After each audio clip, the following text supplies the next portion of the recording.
गोस्वामी तुलसीदास कृत रामचरितमानस की 50वीं कड़ी में आप सबों का पुनः हार्दिक अभिनंदन है।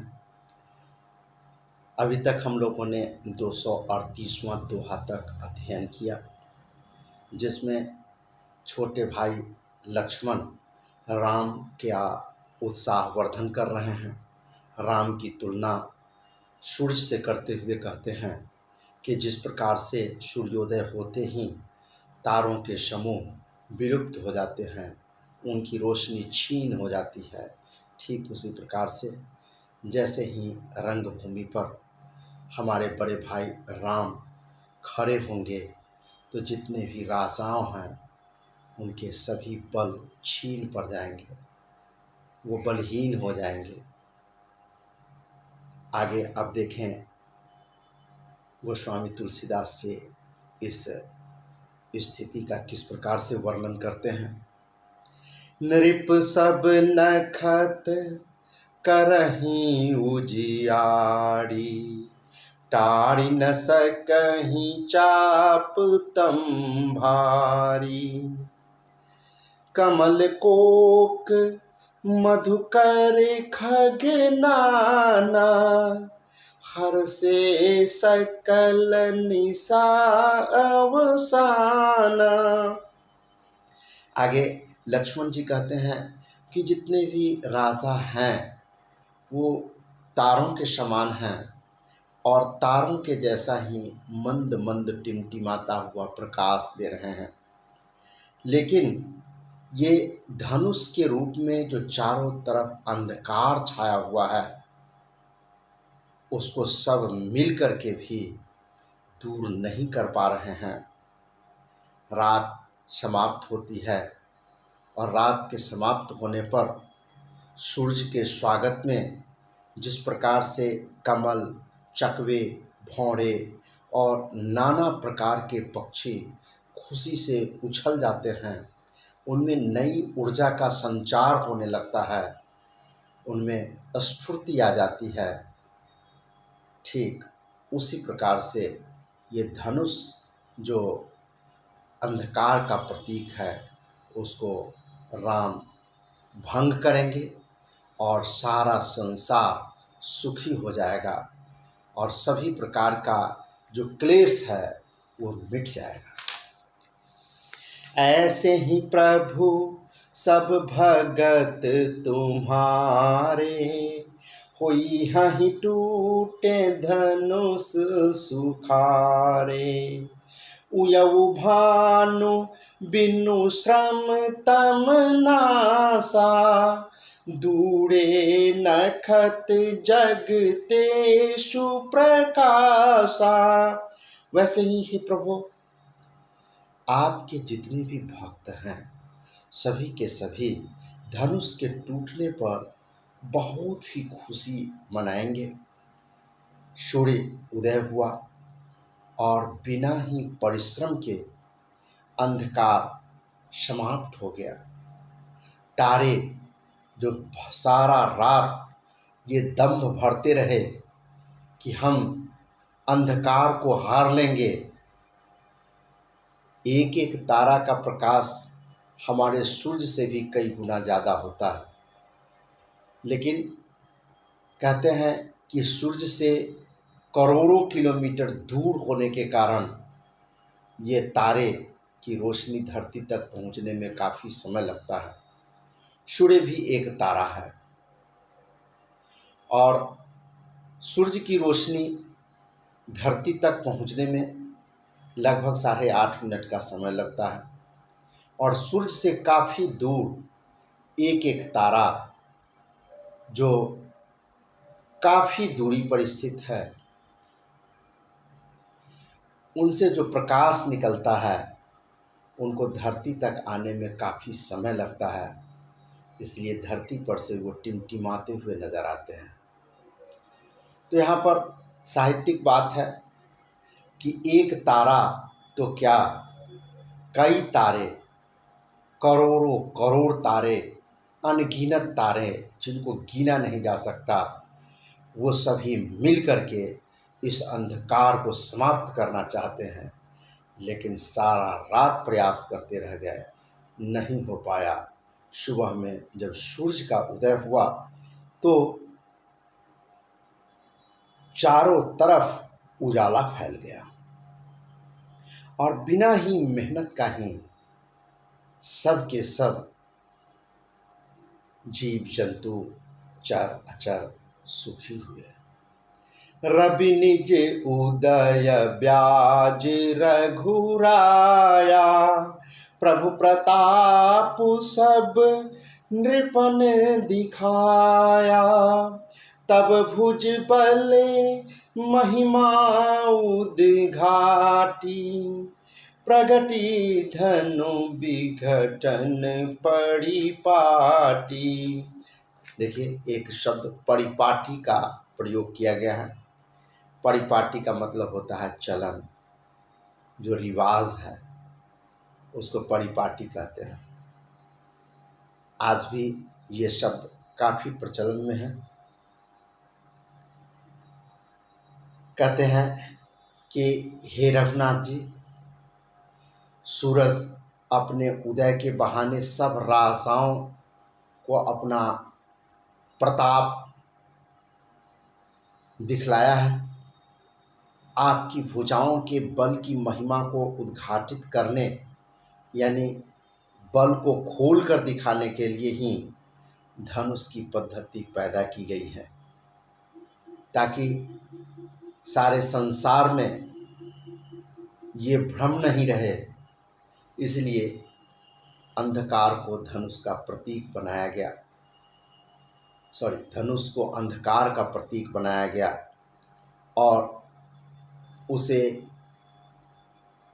भगवान राम जब तोड़ेंगे तो सारी दुनिया में प्रकृति की विराट शक्ति का अनुभव हो पाएगा। ये तो सिर्फ कहने की बात थी कि सूर्योदय हुआ और तारों का समूह आसमान से गायब हो गया। इसी प्रताप को मूर्त रूप देने के लिए इस ढंग का स्वांग, इस ढंग का रचना रचा गया है। कविवर तुलसीदास जी कहते हैं कि बंधु बचन सुनी प्रभु मुस्काने, होई सुचि सहज पुनीत नहाने। नित्य क्रिया करी गुरु पहियाए, चरण सरोज सुभग सिर नाए। जब अनुज लक्ष्मण जी की बातों को राम सुने तो उन्होंने मुस्कुरा दिया। फिर स्वभाव से ही पवित्र विचार वाले भगवान राम शौच आदि से निवृत्त हुए, स्नान किया और उसके बाद गुरु जी के पास पहुँचे। आकर उन्होंने गुरु जी के सुंदर चरण कमलों में अपना शीश झुकाया। सतानंदु तब जनक बुलाए, कौशिक मुनि पहि तुरत पठाए। जनक विनय तिन्ह आई सुनाई, हरखे बोली लिए दो भाई। जनक जी के पुरोहित शतानंद जी थे। उसी वक्त शतानंद जी वहाँ आ गए और ऋषियों ने उन्हें तुरंत विश्वामित्र मुनि के पास भेजा। शतानंद जी विश्वामित्र मुनि से राजा जनक का जो अनुरोध है, राजा जनक का जो विनती है, उसको सुनाया। विश्वामित्र जी बहुत प्रसन्न हुए और फिर उन्होंने राम और लक्ष्मण दोनों भाइयों को बुलाया। सतानंद पद बंदी प्रभु, बैठे गुर पहीं जाय। चलहु तात मुनि कहे हूँ तब पठवा जनक बोलाय। सतानंद जी के चरणों की वंदना करके श्री रामचंद्र जी पुनः अपने गुरुदेव के पास बैठे तो मुनि ने कहा कि हे तात, तात का मतलब होता है प्रिय, पुत्र। हे प्रिय, हे तात, जिसे दिलो जान से लोग ज़्यादा चाहते हैं उन्हें प्रेम से, श्रद्धा से तात कहा जाता है। हे तात, चलो, जनक जी ने बुलावा भेजा है।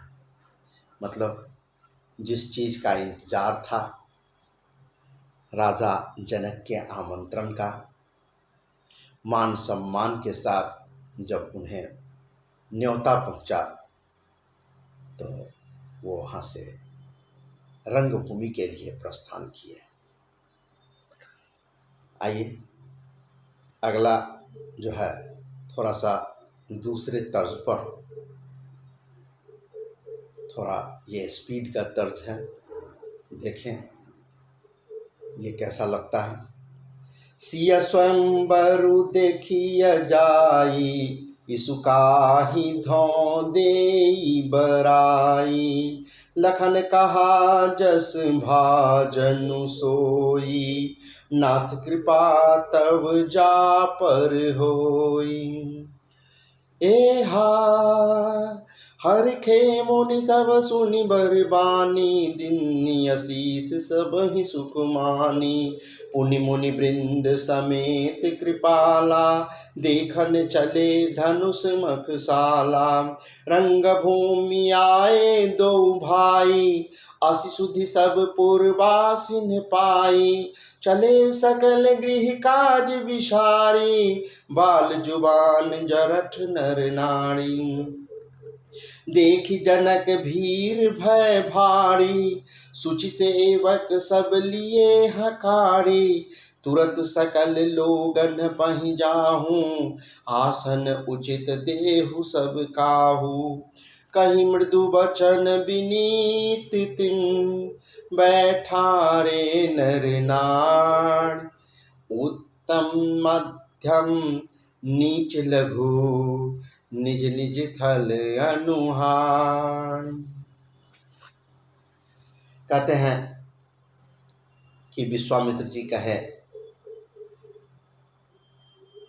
तो विचार हुआ, चलिए गुरु जी का आदेश है, सीता जी के स्वयंवर को देखना चाहिए। देखें ईश्वर किनको ये सौभाग्य देते हैं। लक्ष्मण जी कहे कि हे प्रभु, जिस पर आपकी कृपा होगी वही बड़ाई का पात्र होगा, अर्थात धनुष को वही भंग करेगा। इस श्रेष्ठ वाणी को जब ऋषियों के समूह ने सुना, जो उनके साथ चले जा रहे हैं रंगभूमि की तरफ, तो वे सब काफ़ी प्रसन्न हुए। सभी ने सुख मानकर मन ही मन आशीर्वाद दिया। फिर मुनियों के साथ कृपालु श्री रामचंद्र जी धनुष यज्ञशाला देखने के लिए चले। इधर क्या हुआ, चारों तरफ खलबली मच गई कि रंगभूमि में दोनों भाई आए हैं, जिन्हें देखने के लिए लोग लालायित थे। और मन ही मन सभी कल्पना कर रहे थे, हे भगवान, किसी ढंग से राम ही धनुष तोड़े, हमारी सीता का विवाह राम के साथ ही हो। ये सभी अपने अपने दिल में भावना लेकर के बैठे हुए थे। जैसे ही दोनों भाइयों को देखा तो सभी उतावले हो गए, प्रेम में विफल हो गए। तो जो जहाँ था, बालक, जवान, बूढ़े, स्त्री, पुरुष, सभी घर को छोड़ करके अपने अपने कामों को, जो जैसा था, जहाँ था वैसा ही छोड़ करके बदहवास होकर के रंगभूमि की तरफ चल पड़े। जब जनक जी देखे कि बहुत भीड़ हो गई है, अब किसको कहाँ बैठाया जाए, उन्हें भी इस बात की उम्मीद नहीं थी कि इतना आम आवाम, जो आम जनता है, उसकी भी भीड़ हो सकती है। तो जनक जी अपने सेवकों को बुलाए, जिन पर उनको काफ़ी भरोसा था, और कहा कि एक काम करो, तुम सब लोगों के पास जाओ और जिनका जैसा स्थान है, जिनकी जैसी प्रतिष्ठा है, उन प्रतिष्ठा के अनुकूल यथा योग्य उन्हें आसन की व्यवस्था करो। सभी सेवक कोमल और नम्र वचन कहकर, मतलब सभी लोगों के पास जाकर के उनसे बड़ा ही प्रेम से अनुनय करके, विनय करके उन्हें उचित स्थान पर ससम्मान ले जा करके बैठाया। जो जैसे थे उसको उचित जगह दिलाया गया। इस प्रकार से सभी आगंतुकों का, सभी दर्शकों का व्यवस्था से बैठा लेने के बाद आगे अब कार्यक्रम बढ़ रहा है। राजकुंवर ते ही अवसर आए, मनहु मनोहर तातन छाए, गुण सागर नागर बर बीड़ा, सुंदर श्यामल गौर शरीरा। उसी समय राजकुमार राम और लक्ष्मण दोनों रंगभूमि में पधारे। ऐसे सुंदर हैं जैसे लगता है साक्षात मनोहरता, मनोहर का मतलब होता है मन को हर लेने वाला, जिसकी आकर्षक छवि, जिसके गुण मन को बरबस अपनी तरफ आकृष्ट कर लिए होते हैं, उसको मनोहर कहा जाता है। और अगर मनोहरता को ही मूर्तिमान स्वरूप दिया जाए तो खुद मनोहरता स्वयं लगता है उनके शरीरों पर छा रही है, व्याप्त हो रही है। सुंदर सांवला शरीर और गोरा शरीर है। सांवला प्रभु राम का शरीर है और गोरा रस शरीर प्रभु लक्ष्मण जी का है। वे गुणों के समुद्र हैं, चतुर हैं, उत्तम वीर भी हैं। राज समाज विराजत रूढ़े, उडगन महु जनु जुग विधु पूरे, जिनकै रही भावना जैसी, प्रभु मूर्ति तिन देखी तैसी। ये अंतिम लाइन जो है नीचे वाला, आज काफ़ी प्रासंगिक है। हर जगह इसकी चर्चा होती है कि एक ही चीज़ को देखने का नज़रिया अलग अलग होता है। जो जिस नज़रिए से देखता है उसको वही दिखाई देता है। तो यहाँ ये बात कहा जा रहा है कि राम और लक्ष्मण का जो सांवला और गोरा शरीर है वो इस प्रकार से सुशोभित हो रहा है कि लगता ऐसा है कि तारा गणों के समूह के बीच में दो पूर्ण चंद्रमा, पूर्णिमा की रात का चंद्रमा शोभायमान है। जिनकी जैसी भावना थी उन्होंने उस दृश्य को वैसा ही देखा। देखहि रूप महारंधीरा मनहु वीर रसुधरे शरीरा। डटे डरे कुटिल नृप प्रभु ही निहारी। मनहु भयानक मूर्ति भारी। महान रणधीर जो राजा लोग हैं वो श्री रामचंद्र जी के रूप को ऐसा देख रहे हैं जैसे लगता ऐसा है कि वीर रस ही शरीर धारण करके बैठा हुआ। राजाओं का जो समूह है शक्ति का पूजक है और हरदम रात दिन वो यही सोचते रहते हैं कि किस प्रकार से हम विजयी रहें, साम्राज्य का विस्तार हो, लड़ाई में अच्छा प्रदर्शन हो। तो उन्होंने राम और लक्ष्मण का जो छवि अपने दिमाग में बनाया वो वीर रस को ही साक्षात रूप में देखा कि शरीर धारण किए हुए बैठे हुए हैं। वहीं कुछ कुटिल राजा भी थे जो दुष्ट प्रवृत्ति के थे, जो दूसरों की वृद्धि को पसंद नहीं करते थे, हरदम दूसरों की आलोचना किया करते थे। ऐसे ईर्ष्यालु जो राजागण हैं वो प्रभु को जैसे ही देखे तो उनके डर में भय उत्पन्न हो गया। जैसे लगता है कि ये राम और लक्ष्मण नहीं, कोई भयानक और डरावना मूर्ति हो। रहे असुर छल छोनिप बेसा। रहे असुर छल छोनिप बेसा। तिन्ह प्रभु प्रगट काल सम देखा। पूर्वासिन देखे दो भाई। नरभूषण लोचन सुखदाई। छल से जो राक्षस वहाँ राजाओं के वेश में बैठे थे वे उन्होंने प्रभु को प्रतीक काल के समान देखा। नगर निवासियों ने दोनों भाइयों को मनुष्यों के रूप, भूषण रूप और नेत्रों को सुख देने वाला देखा। नारी बिलो कहीं हरसिया।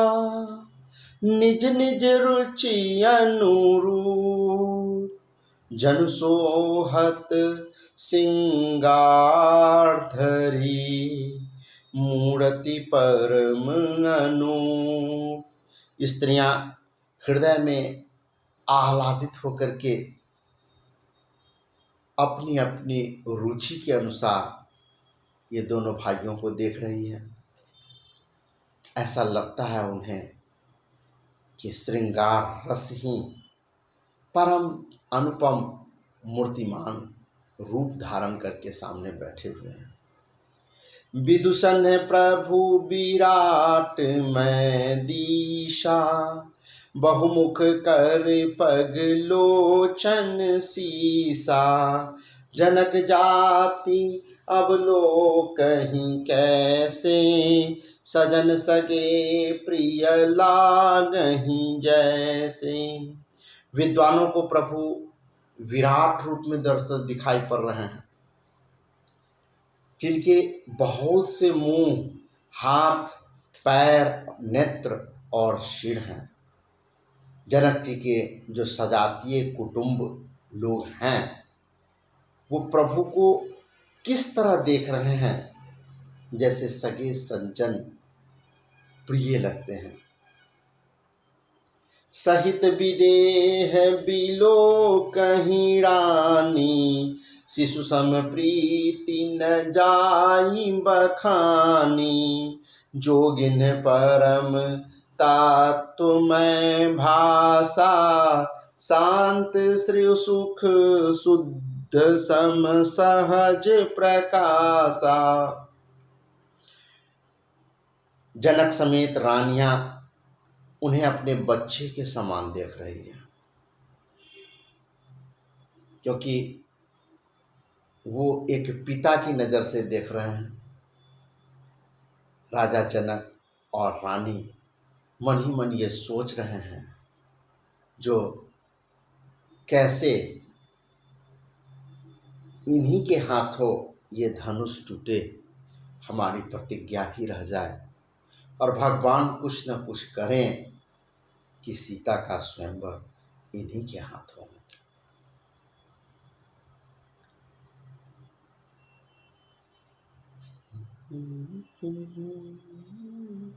हरि भगतन देखे दो भ्राता, इष्ट देव इव सब सुख दाता।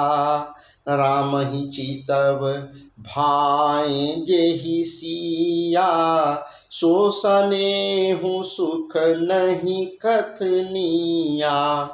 हरि भक्तों ने दोनों भाइयों को सब सुखों के देने वाले इष्ट देव के रूप में देखा। भगवान के भक्त अपने राम और लक्ष्मण को अपने भगवान के रूप में देख रहे हैं। सीता जी जिस भाव से श्री रामचंद्र जी को देख रही हैं, वह स्नेह और सुख तो कहने ही में नहीं आता, इसका वर्णन नहीं किया जा सकता। गोस्वामी तुलसीदास सभी भावों को प्रकट किए, लेकिन सीता की नज़रों से राम को देखा जाना, उस भाव की व्याख्या वो नहीं कर सकते, क्योंकि शुरू में ही गोस्वामी जी कहे कि सीता और राम जगत के माता और पिता हैं और उनके बारे में, उनके श्रृंगार रस का वर्णन करने की सामर्थ्य हम में नहीं, ये नहीं किया जा सकता। देखिए यहाँ भी ये थोड़ा सा इसका पालन करते हुए दिख रहे हैं। उर अनुभवति न कही सक सोऊ, कवन प्रकार कहे कवि को। यही विधि राहा जाहि जस भाऊ, तेहि तस देखे कौशल राऊ। उस स्नेह और सुख का वे हृदय में अनुभव कर रही है, पर वे भी उसे कह नहीं सकती, बिल्कुल निशब्द हैं, जिनके लिए कोई शब्द ही नहीं है। जब अपनी बातों को अभिव्यक्त करने के लिए शब्द नहीं मिलते हैं, तो प्रेम की धारा प्रस्फुटित होती है। फिर कोई कवि उसे किस प्रकार कह सकता है? जब सीता ही स्वयं नहीं वर्णन कर सकती है, तो कवि की क्या क्षमता, वो भी कुछ नहीं कर सकते हैं। इस प्रकार से गोस्वामी जी कहते हैं कि जिनकी जैसी भावना थी, उन्होंने प्रभु राम को उसी भावना के अनुरूप देखा और अनुभव किया। राजत राज समाज महु, कौशल राज किशोर।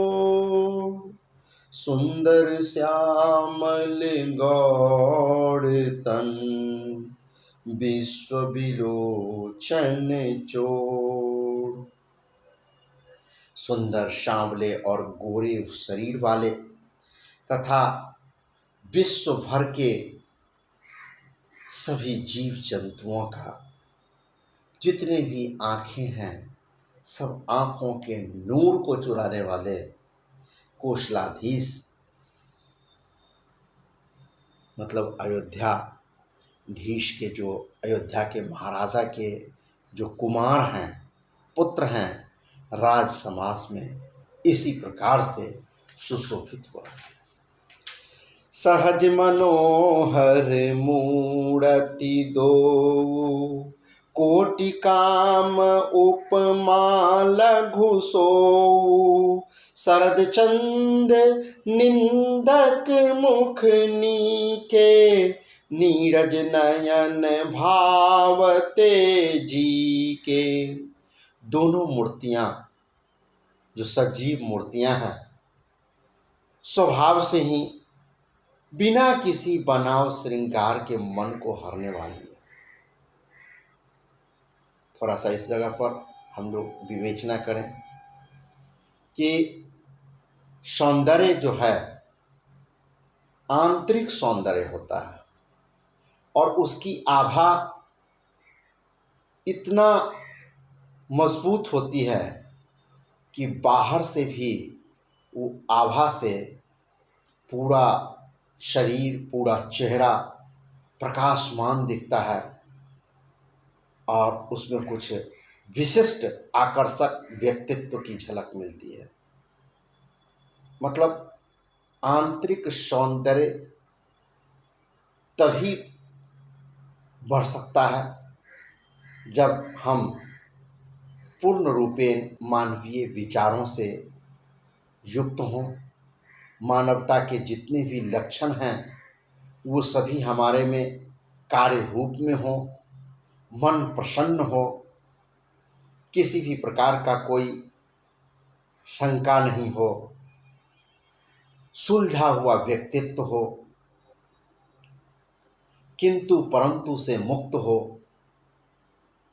ऐसे व्यक्ति की आभा, आंतरिक सुंदरता जो है बाहर से भी परिलक्षित होती है। लेकिन विडंबना ये है कि आज के दौर में लोग बाहरी चमक पर ज़्यादा ध्यान देते हैं। अंदर से ब्यूटी, खूबसूरती रहे या न रहे उससे मतलब नहीं है, लेकिन बाहर से जो कृत्रिम आवरण लगा करके, कृत्रिम चेहरा लगा करके, वो तरह तरह के मेकअप लगा करके हम सुंदरता देने का जो प्रयास करते हैं उसका दूरगामी घातक प्रभाव होता है।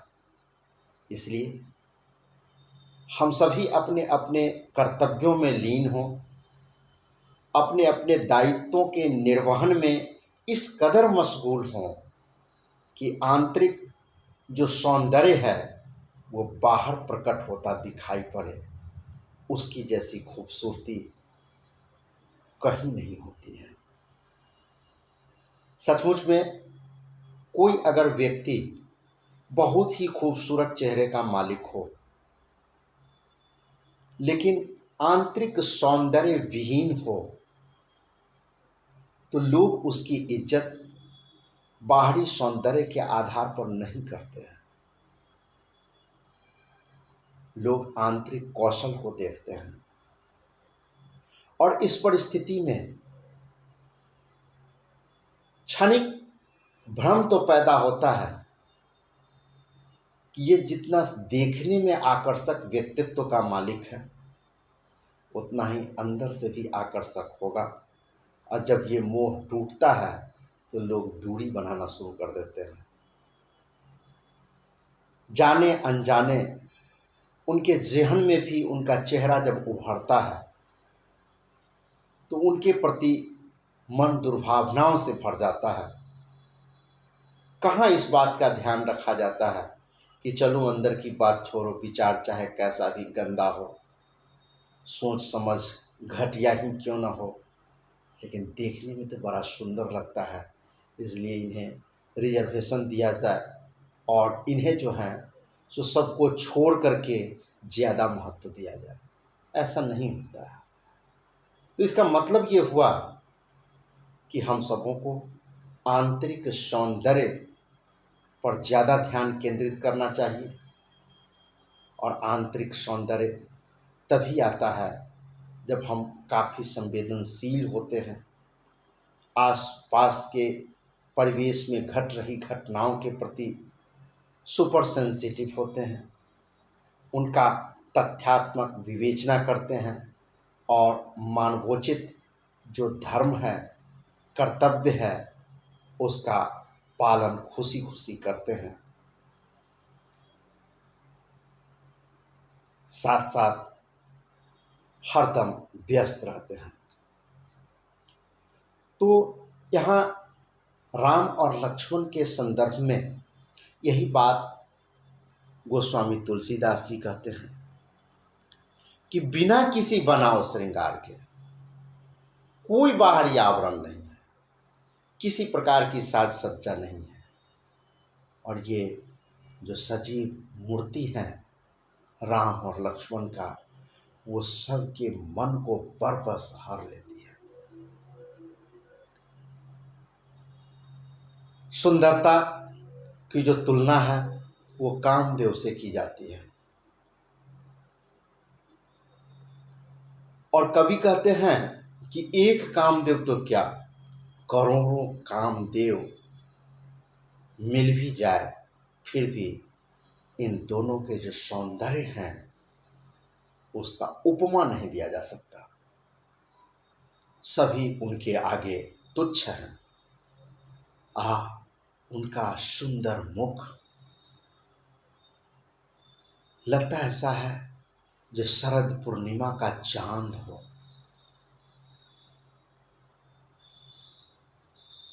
और ये सुंदर मुखड़ा जो है शरद पूर्णिमा का जो चांद होता है,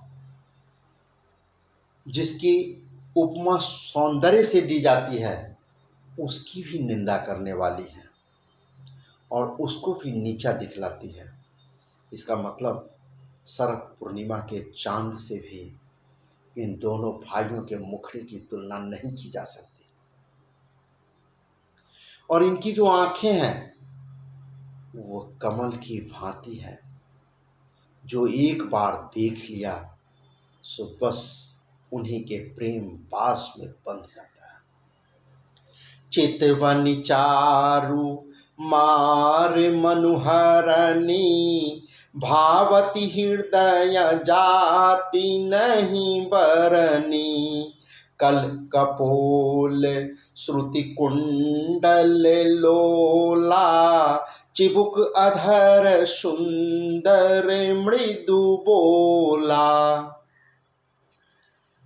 चितवन कहते हैं सारे संसार के जो मन है उनको भी अपने वश में कर लेने वाले को चितवन कहते हैं। ये इनका जो सुंदर चितवन है, कहते हैं कि मन जो है, मन को नियंत्रित करना, मन को काबू में रखना बड़े बड़े ऋषि मुनियों के भी बस में नहीं हो पाता है। जो अपने इंद्रियों पर विजय हासिल किया, जो अपने मन को अपना दास बना लिया, वो बहुत बड़ा महान व्यक्तित्व का मालिक कहलाता है। और संसार में जितने मन हैं उन सभी मन को राम और लक्ष्मण का जो ये स्वरूप है वो हार लेता है, मतलब उसको कंट्रोल में ले आता है, मन उन्हीं के अधीन रहता है। और ये कामदेव के मन को भी हरण कर लेता है। ये कामदेव नई स्फूर्ति का संचार करते हैं। जो पौराणिक कथाओं में देखते हैं कि जो जितना जिद्दी है उनके भी जिद्द का उन्होंने समन कर दिया और उनमें भी काम भावना का संचार किया। अर्थात कामदेव के लिए कोई बड़ी बात नहीं है, वो भी इन दोनों मोहक रूपों के अधीन है। वह हृदय को बहुत प्यारी लगती है, उसका वर्णन नहीं किया जा सकता है।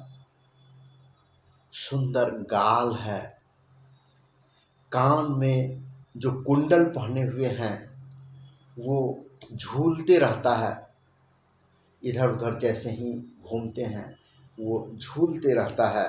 वो लगता है जो उपयुक्त जगह को पाकर के भगवान के कान की शोभा बन करके खुशी से वो नृत्य कर रही है। ठोड़ी और अधर मतलब ओठ काफी सुंदर है। इसमें एक शब्द आता है कल कपोल श्रुति कुंडल लोला। लोल आज भी ग्रामीण परिवेश में ये शब्द प्रचलन में है। अगर ठोर वगैरह कट जाता है तो उसको कहते हैं जो लोल फूट गया। तो ये देखिए रामचरितमानस में भी इस शब्द का प्रयोग आया। कुमुद बंधु कर निंदक हासा, भ्रिकुटि विकट मनोहर नासा, भाल विशाल तिलक झलकाही, कच बिलो की अली अवली लजाही। और जब राम मुस्कुराते हैं तो उनकी जो ये हंसी है ये शीतल चंद्रमा के किरणों को भी तिरस्कार करने वाली है। भौहें टेढ़ी हैं और नासिका मतलब नाक का जो छिद्र है बड़ा सुंदर मनोहर है। ऊंचे चौड़े ललाट पर तिलक झलक रहे हैं, मतलब दैदीप्यमान हो रहे हैं, उनसे उनकी आभा प्रकट हो रही है। और बालों का क्या कहना, काला घुंघराला बाल को देख करके तो ये जो भौरों की पंक्तियां हैं, भौरे हैं जो कमल के फूल के आगे गुंजन करते रहते हैं, वो भी लजा जाती है। पीत चौतनी शीरनि सुहाई, कुसुम कली बीच बीच बनाई, रेखे रुचिर कंबुकल गीवा, जनु त्रिभुवन सुषमा की सीमा। और ये दोनों भाई पीली चौकोर टोपियां लगाए हुए हैं, वो तो और उनके खूबसूरती को चार चांद लगा देता है। और ये टोपियां जो हैं इनके बीच बीच में कसीदाकारी किया हुआ है, फूलों की लड़ियां बनाई गई है। और ये शंख के समान सुंदर गोल गले में 3 रेखाएं हैं।